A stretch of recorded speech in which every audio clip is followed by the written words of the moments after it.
হে মক্কাবাসী, হে আমার মাতৃভূমির জনগণ, তোমরা শোনো, তোমরা যেই পরিমাণ জুলুম নির্যাতন আমার উপর করছো, বিনিময়ে তোমাদেরকে হত্যা করা ছাড়া কোনো বিচার নাই। কিন্তু আমি আজকে প্রতিশোধ নিতে আসি নাই, আমি আজকে আসছি তোমাদের হৃদয় জয় করতে।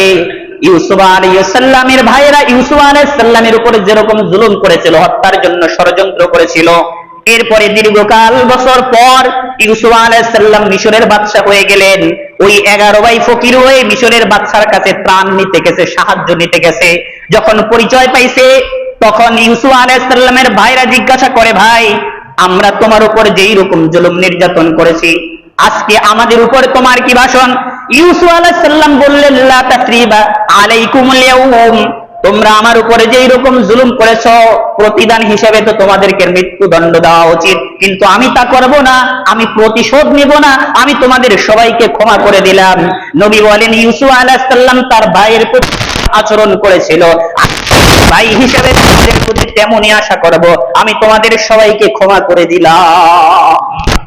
মক্কাবাসীদেরকে ক্ষমা করে দিচ্ছেন। হাদিসে আসছে, আপনারা রাসূলুল্লাহ সাল্লাল্লাহু আলাইহি ওয়াসাল্লাম ইয়াউমা ফাতহি মাক্কাতা কুল্লুন নাস ইল্লা আরবাআতা নাফার ওয়া ইমরাআতিন, আল্লাহর নবী সাল্লাল্লাহু আলাইহি ওয়াসাল্লাম মক্কা বিজয়ের সময় সবাইকে ক্ষমা করে দিয়েছিলেন, কারো কাছ থেকে প্রতিশোধ নেননি। শুধুমাত্র 14 জন লোককে ক্ষমা করেন নাই, যারা ঘোর বিরোধী ছিল, ইসলামের 12টা বাজাইছে। নবী সাল্লাল্লাহু আলাইহি ওয়াসাল্লাম দীর্ঘকালের জুলুম নির্যাতন, পিছনের সব ব্যথা ভুলে মক্কাবাসীদেরকে মাফ করে দিলেন। এটাই হলো ইসলামের নীতি। যখন বিরোধী পক্ষ আক্রমণ না করবে, অগ্রিম তাদেরকে আক্রমণ করার নিয়ম নাই। আর যদি অপরাধী, আর যদি শত্রু বাহিনী এসে আত্মসমর্পণ করে, ইসলামের নিয়ম হলো তাকেও আঘাত করার নিয়ম নাই। সেই ইসলামের নিয়ম যদি আমাদের এই রাজনীতির মধ্যে ঢুকতো, দেশের কোনো ক্ষতি আমাদের হতো না। কিন্তু আমরা কি করি? দল ক্ষমতায়, কেতায় ভার গাড়ি, ঠিক কিনা? সরকারি ক্ষমতায় আছি, আমরা যা ইচ্ছা তাই করব। ঠেকায় কে? কারণ মামলা দিতে যাবে, পুলিশ বলবে, ভাই, উপরের নির্দেশ দ্বারা মামলা নেওয়া হবে না। এটা হলো আমাদের তথাকথিত নোংরা গণতন্ত্রের রাজ। আর ইসলামের রাজ হলো, শত্রু যদি এসে বলে আমি সারেন্ডার, তাহলে তাকেও আঘাত করার কোনো সুযোগ নাই।